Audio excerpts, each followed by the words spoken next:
puntero. Okay, ahí está, ¿sí? Acá les pongo la definición. Y la definición es: la resistencia microbiana es la capacidad que tienen algunos microorganismos, como bacterias, virus, hongos y parásitos, de cambiar. Y acá pongo en negritas el cambiar, porque es algo muy importante en este proceso de resistencia, para que los medicamentos con los que se les trata no tengan efecto sobre ellos, ¿sí? Entonces, ahora hablemos de qué es un antibiótico. Pues van a ser prácticamente fármacos que se utilizan para tratar infecciones bacterianas.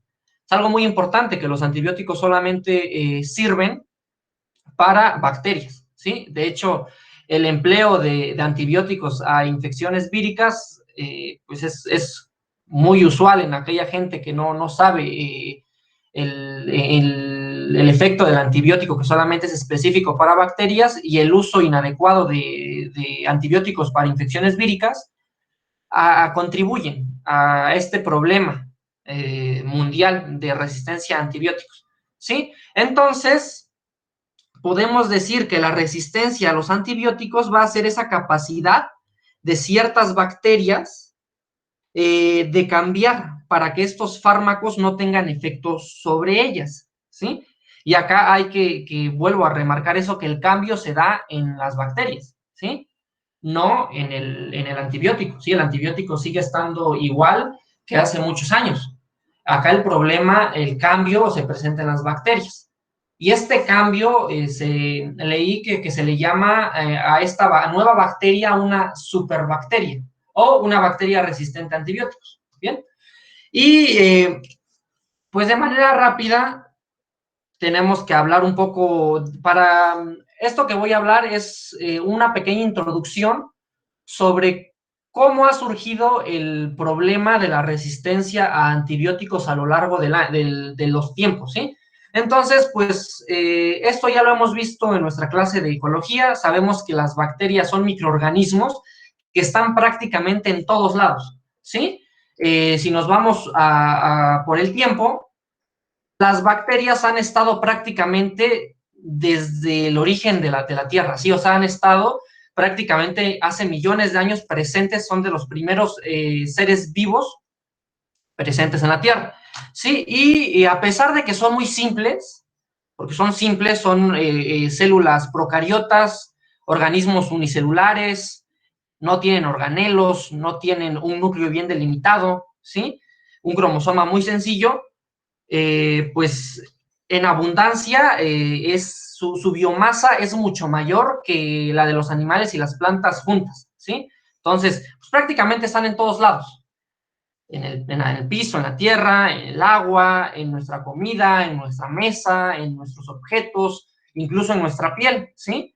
Y para este punto ya tenemos que saber que incluso dentro de nosotros tenemos bacterias, ¿sí? Pero pues no hay que alarmarse, al final de cuentas sabemos que vamos a encontrar, sí, bacterias no tan buenas, pero también vamos a encontrar bacterias buenas, ¿sí? Que contribuyen a procesos digestivos, ayudan a evitar infecciones porque se da este proceso de lucha por el nicho dentro de nosotros, ¿sí? Entonces, son bacterias que pertenecen a nuestra microbiota. Entonces, al final de cuentas, están como en una simbiosis, ¿sí? O en un proceso, una relación biológica en la cual algunas se benefician de nosotros y nosotros nos beneficiamos de ellas, ¿sí? Sin embargo, hay unas cuantas que pues son malas, ¿no? Y van a generar procesos infecciosos que pueden ir desde un proceso leve hasta procesos graves, mortales, ¿sí?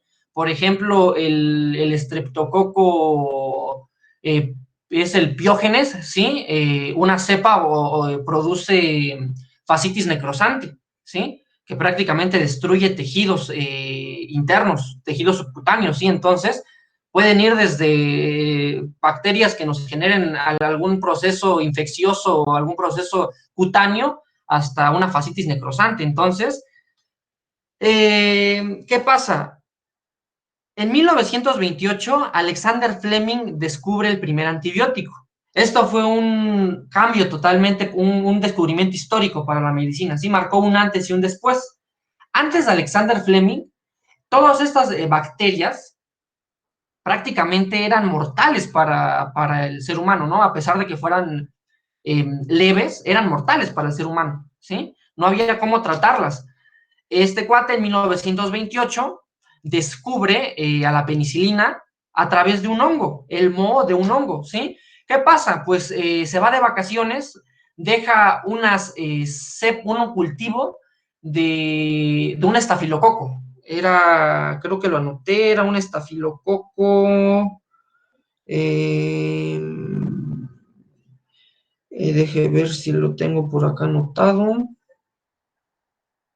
Bueno, no recuerdo bien, pero era un estafilococo el que tenía cultivado, ¿sí? Se va de vacaciones, cuando regresa, accidentalmente, Fleming descubre a la penicilina, ¿no? Ve que en este medio de cultivo, los lugares donde estaba el hongo presente, a los alrededores no estaba la bacteria, no estaba el estafilococo, ¿sí? Y en los lugares más alejados del cultivo, donde no estaba el hongo, la bacteria estaba intacta, ¿sí? Entonces, accidentalmente, como muchos otros descubrimientos en la medicina y en la ciencia, descubre el antibiótico y es un cambio totalmente para la medicina, no marca un antes y un después, ¿sí? Entonces se descubren estos medicamentos, esos antibióticos, que se encargan de destruir o de debilitar, ¿sí? A las bacterias. Ya vamos a ver cómo lo hace. Posteriormente, en años siguientes, se empezaron a fabricar de manera sintética, pero pues también los hay de manera natural, ¿sí? Y pues la forma en que actúa un antibiótico puede ser de tres maneras. Puede romper la pared celular de la bacteria, ¿sí? Puede detener el proceso de remodelamiento de la pared celular de la bacteria y de esta manera la integridad de la pared celular de nuestra bacteria se va a ver afectada y la bacteria se va a alisar, ¿sí?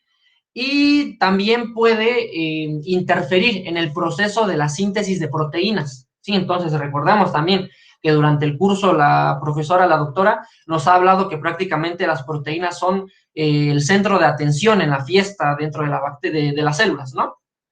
Entonces, si el antibiótico interfiere con la síntesis de proteínas, las proteínas ejecutan o llevan a cabo todo el funcionamiento dentro de una célula, pues obviamente tarde o temprano la célula va a morir, ¿sí? Entonces, y la cuarta forma en cual puede alterar a la bacteria es cortando el ADN, ¿sí? Entonces son las maneras en las cuales un antibiótico puede afectar o dañar a la bacteria. No en todos los casos la va a matar directamente, en muchos de ellos la debilita para que nuestro sistema inmunológico actúe y de una manera más eficaz elimine todos estos agentes patógenos, ¿sí?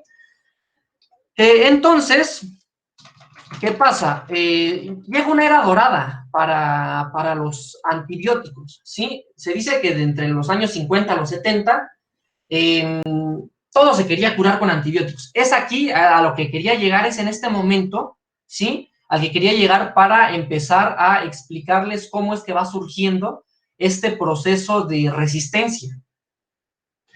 En esta época la gente decía que veía el antibiótico como el medicamento mágico. ¿Tienes gripa? Un antibiótico. ¿Te duele la garganta? Tómate un antibiótico. ¿Tienes algún problema intestinal? Tómate un antibiótico, seguramente con eso queda, ¿sí? Y entonces la gente empezó a abusar de sobremanera de este fármaco, ¿sí? Sin saber, o sea, mucha gente lo empezaba a consumir cuando probablemente tenía alguna infección por algún virus. Y pues el antibiótico no tiene efecto, ¿sí? También, bueno, entonces, ¿qué es lo que pasa? Con el transcurso del tiempo, los investigadores se fueron dando cuenta, ¿sí? Que algo estaba pasando, ¿sí? Algo estaba pasando. Ya no funcionaba de la misma manera el antibiótico, ¿sí? O sea, por más que quería, ya no funcionaba. Algo estaba pasando, ¿sí? Pues lo que estaba pasando es que había cambios, ¿sí? Había cambios. ¿Cambios en qué? No en el antibiótico, cambios en la bacteria. Se estaban presentando superbacterias, ¿sí? ¿Por qué? ¿Por qué del cambio y por qué de estos cambios en bacterias? Esto tiene una explicación biológica por la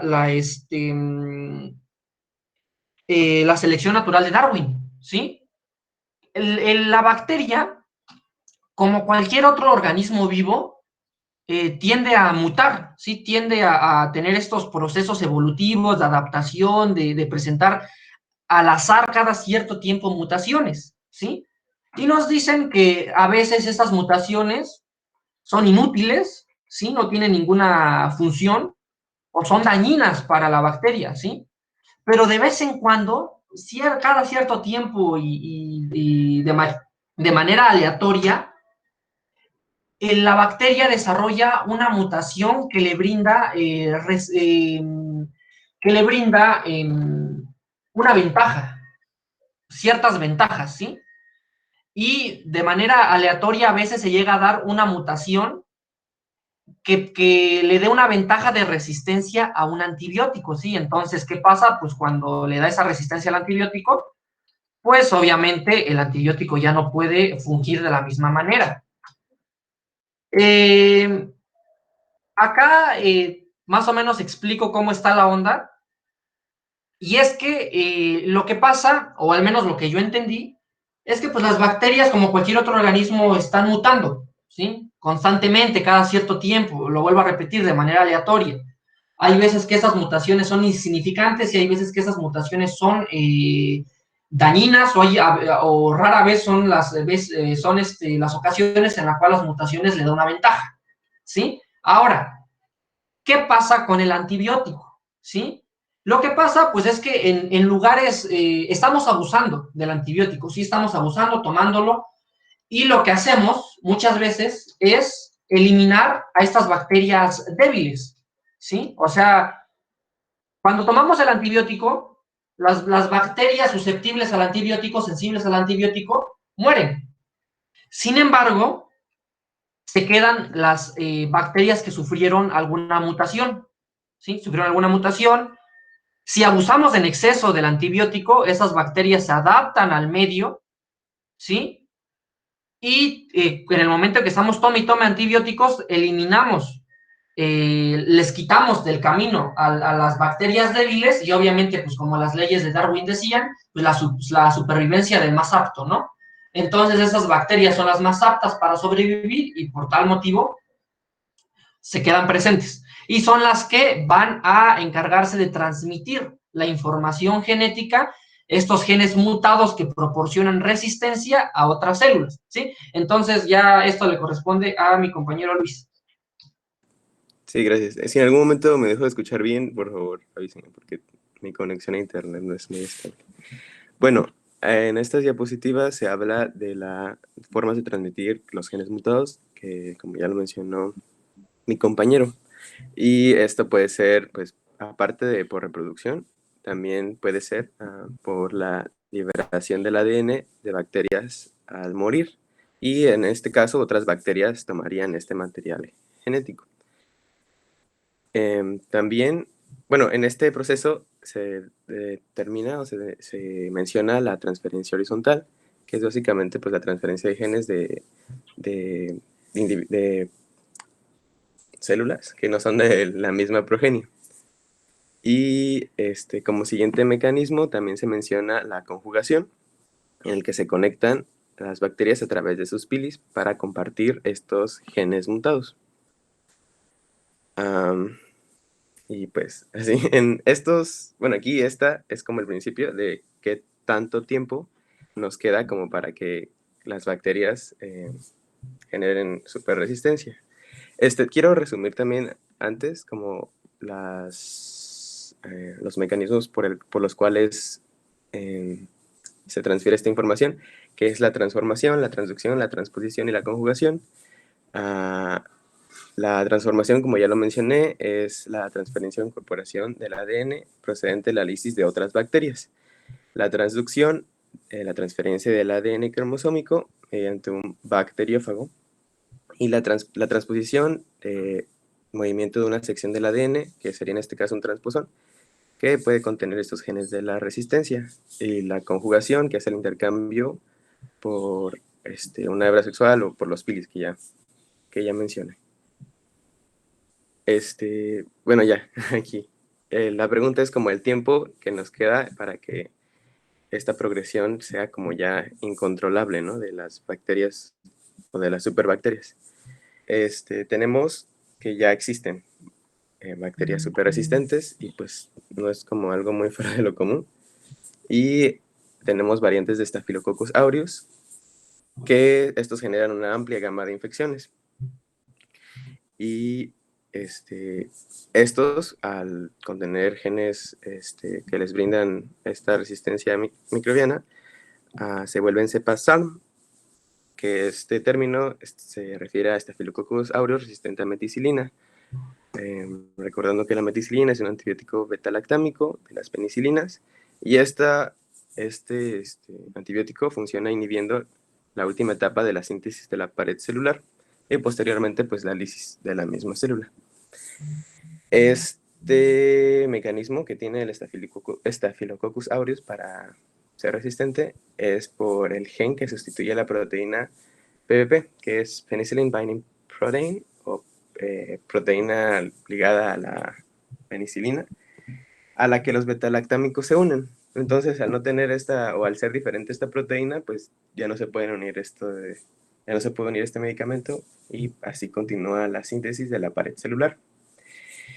Otros que se podrían mencionar son la salmonella, que son resistentes a las fluoroquinolonas, y la E. coli, resistente a las quinolonas. Siguiente, por favor. Bueno, ahora pues nos queda hablar como de las búsquedas de soluciones que se tienen que dar ante este problema, ¿no? Siguiente, por favor.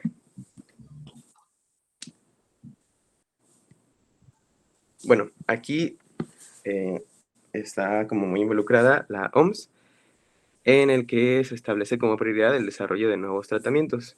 Y aquí se presenta la lista de OMS de patógenos prioritarios para la investigación y desarrollo de nuevos antibióticos, teniendo como prioridad crítica, por ejemplo, la Pseudomonas aeruginosa, elevada, el Staphylococcus aureus, y en media la Shigella, por ejemplo, que es resistente a las fluoroquinolonas, y aquí se menciona como a los medicamentos, a los fármacos a los cuales son pues resistentes estas bacterias o estos agentes. Siguiente, por favor. También, pues, otros científicos se dedican, pues, a las alternativas de solución, ¿no? No solo como nuevos antibióticos, sino otras medidas para combatir esto. Y, pues, algo destacable es la terapia de fagos, que esta se menciona que se ha dado como desde que se descubrieron este tipo pues son virus, al final de cuentas, bacteriófagos. Pero se pausaron porque como que llegaron los antibióticos y fue así como de, sí, una solución más rápida, ¿no? Y menos costosa también como para la investigación de los bacteriófagos. Y pues ahora como que está regresando por la resistencia que están presentando muchas bacterias a muchos antibióticos. Bueno, y también las vacunas como método como preventivo para las infecciones, o sea, antes de que se genere como tal la enfermedad. Bueno, también es importante mencionar que esta terapia de fagos se emplea en la ingeniería genética, en el cual pues se logra modificar como tal estos para que sean como específicos o dirigidos a lo que se intente tratar. Y muchas veces, más que nada como en estudios, se combina con antibióticos, y estos al mismo tiempo pues aumenta la acción bactericida. El mecanismo por el cual pues funcionan estos bacteriófagos es como el de la mayoría de todos los virus, que inyectan pues su material genético, ADN o ARN, se multiplican y ensamblan y luego pues rompe la célula general, y libera la progenie para infectar a nuevas células bacterianas. Y pues ya, ¿no? Como lo vimos, los pasos, que es la absorción, en el que pues el fago se une a la bacteria, luego que el material genético entra, que es la penetración, luego la síntesis de proteínas tempranas del fago, que pues permiten pues el inicio de su reproducción, luego la síntesis de estructuras virales, luego el ensamblaje de estas estructuras, luego la liberación de la progenie, y pues eso. Siguiente. Ahora, como prevención y control, que es muy importante, algunos de estos puntos son propuestos por pues, el plan de la OMS, y el primero dice frenar uso excesivo e innecesario de los antibióticos.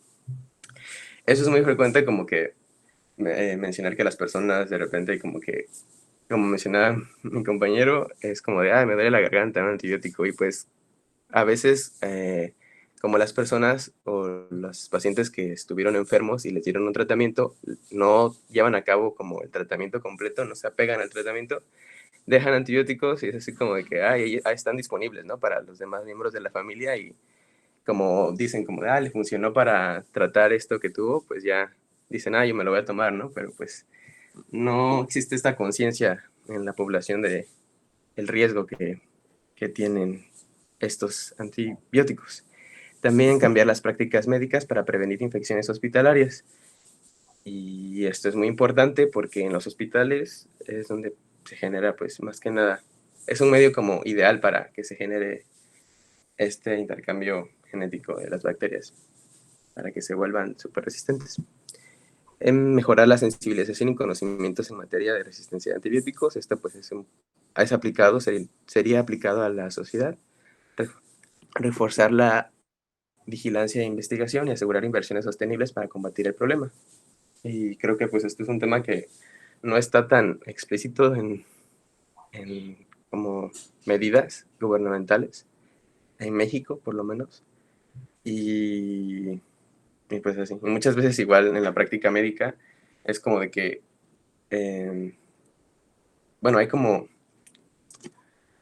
medidas ya establecidas de que pues primero tienes que ir con hacer un estudio, antibiograma, por ejemplo, cuál es más sensible, a qué antibiótico es más sensible cierta bacteria, y pues así establecer y proporcionar el antibiótico que sea como eficaz, pero tampoco el más fuerte, ¿no? Porque si no, ya no te quedarías con opciones después para poder tratarlo si es que el tratamiento no es efectivo.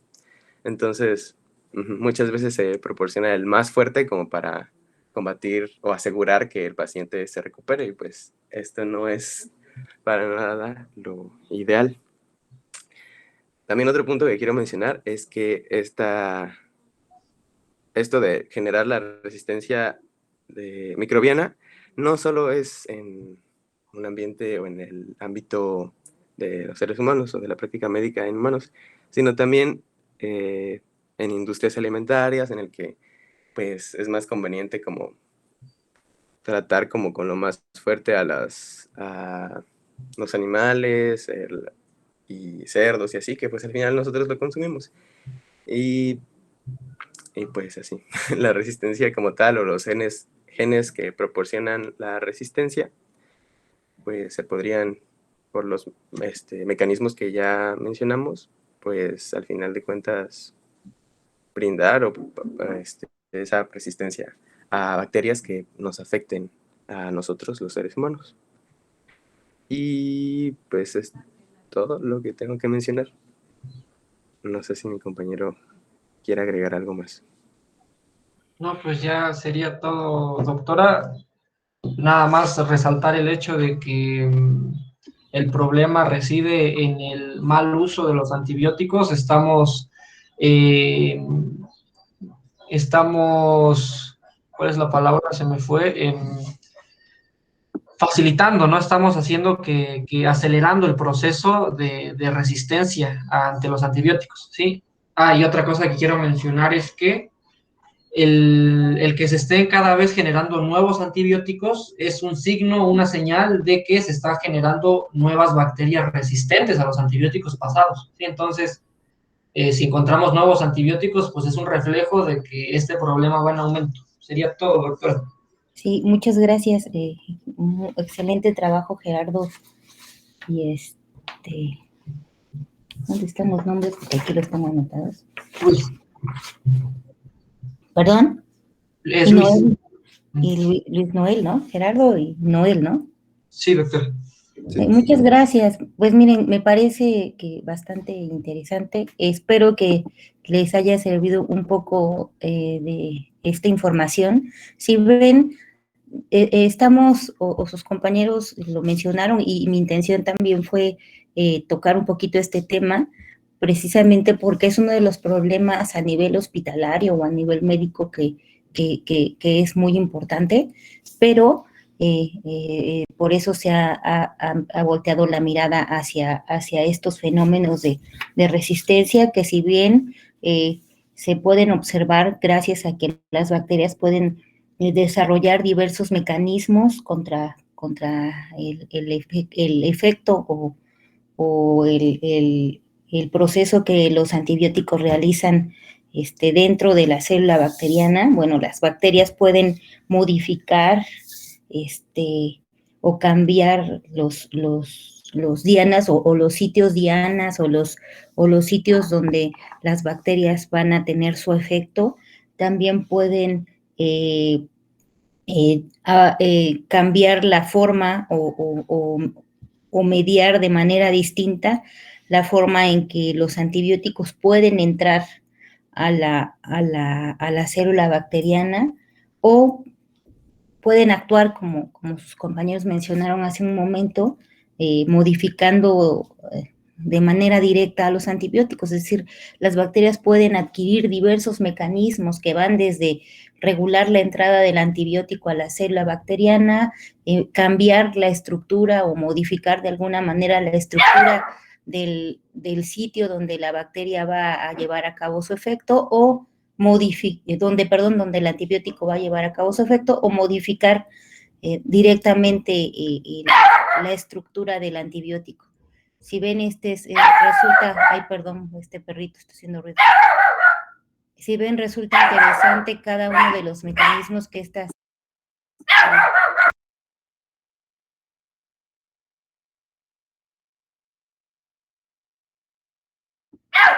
Perdón, pero cuando oye ruido se pone intenso. Entonces, estos fenómenos de resistencia pues resultan interesantes, tan así que nos haría falta mencionar un término a los que ya ven que hemos empleado muchos términos como transcriptoma, como proteoma.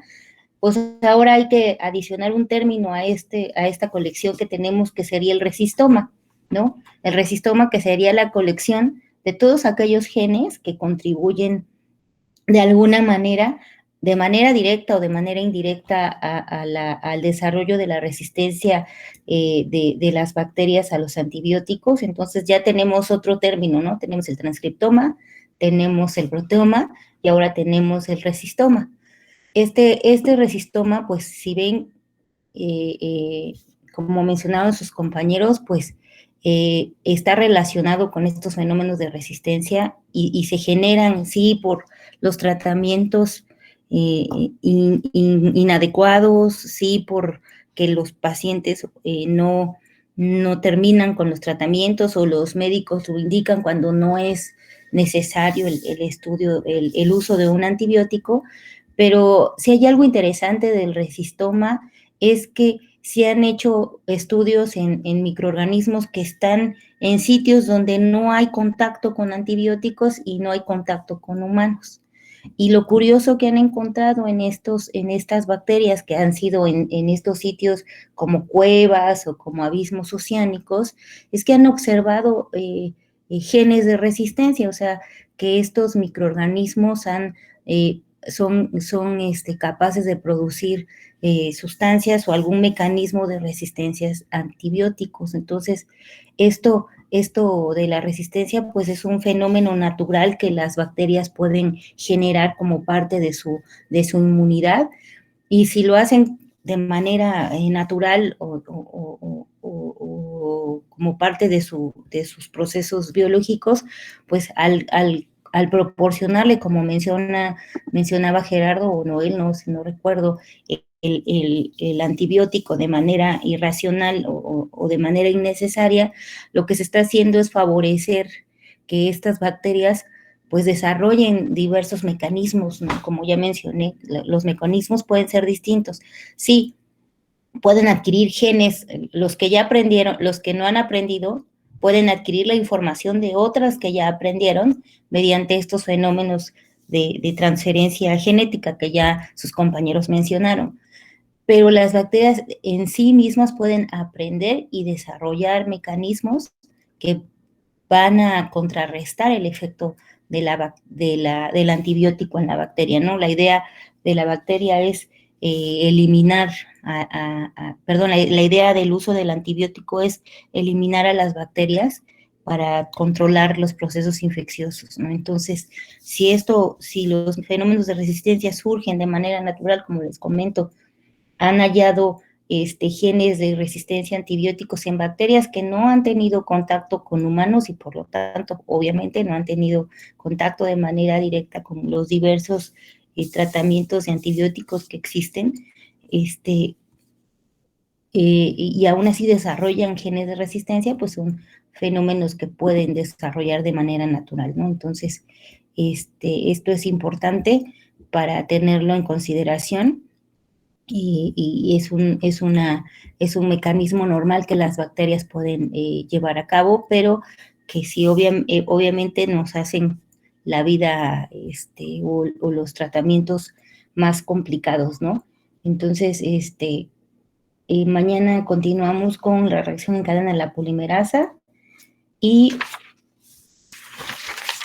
por favor vemos primero las características generales del mecanismo. Si ven, si leen un poco acerca de reacción en cadena de la polimerasa, van a ver que existen diversos tipos de PCR.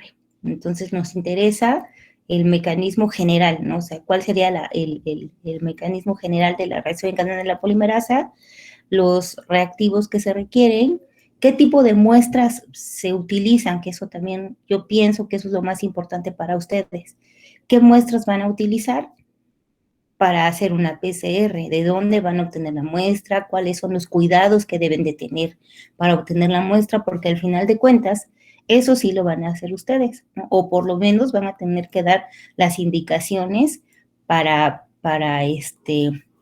cuando le indiquen a su paciente una reacción en cadena de la polimerasa. Entonces, me parece que es más importante de información para ustedes, mayor importancia en información, de que sepan de dónde van a obtener la muestra, cuáles son las condiciones que debe de tener su paciente para poder ir a que le tomen una muestra para hacer una PCR y obviamente cuándo van a indicar una reacción en cadena de la polimerasa, ¿no? O sea, no la van a indicar en todas las enfermedades o en qué enfermedades la van a indicar, ¿no? Eso me parece que eso es lo que más les interesaría a ustedes, más que el proceso sí es una idea muy general y obviamente ustedes no lo van a hacer, pero la indicación para la toma de muestra, cuándo van a mandar a hacer este estudio, eso sí lo deben de manejar de manera correcta, ¿no? Eso es algo que sí van a hacer, me parece, a lo mejor no de rutina, pero sí más frecuentemente en la práctica médica. Entonces, por favor, mañana comenzamos primero, por favor, con lo de la muestra, cómo se toma la muestra, bajo qué condiciones van a tomar una muestra para hacer PCR y cuándo se indica una reacción en cadena de la polimerasa, por favor. Entonces, nos vemos mañana. Gracias, Gerardo y Noel. Sí, doctora. Buen día. Gracias. Sí, doctora, nos vemos. A ver, espérenme. ¿Está Julio Omar? Sí, doctora, dígame. Julio Omar, mañana Ajá, tú e Irving ajá. van a hacer lo de Lo de la toma, lo de la muestra, ¿cómo se toma la muestra? Ok. Todas las indicaciones para una muestra, pero para tomar una muestra, pero para hacer reacción en cadena de la polimerasa, o para, Ok. hacer un estudio molecular, por favor. Ok, está bien, doctora. Sí, por Gracias. favor. Gracias. Sí, porque ya vi que voy a tener que ponerlos a hacer, para que participen, Sí, para doctora. escuchar sus voces. Y pueden Gracias. tomar un ratito. La mía no sé por qué no quiere. Hoy no quiere prender, le sigo haciendo y no quiere. Se quedó como trabada, ahorita voy a revisar. Entonces nos vemos mañana, por favor. Hasta mañana, doctora. Excelente día. Cuídense Hasta mucho. mañana, doctora. A su glosario, por favor. Hasta mañana, doctora. Sí, en su glosario, por favor, resistoma, por favor. Sí. Suena como resistul, pero resistoma. Ya tenemos otra colección.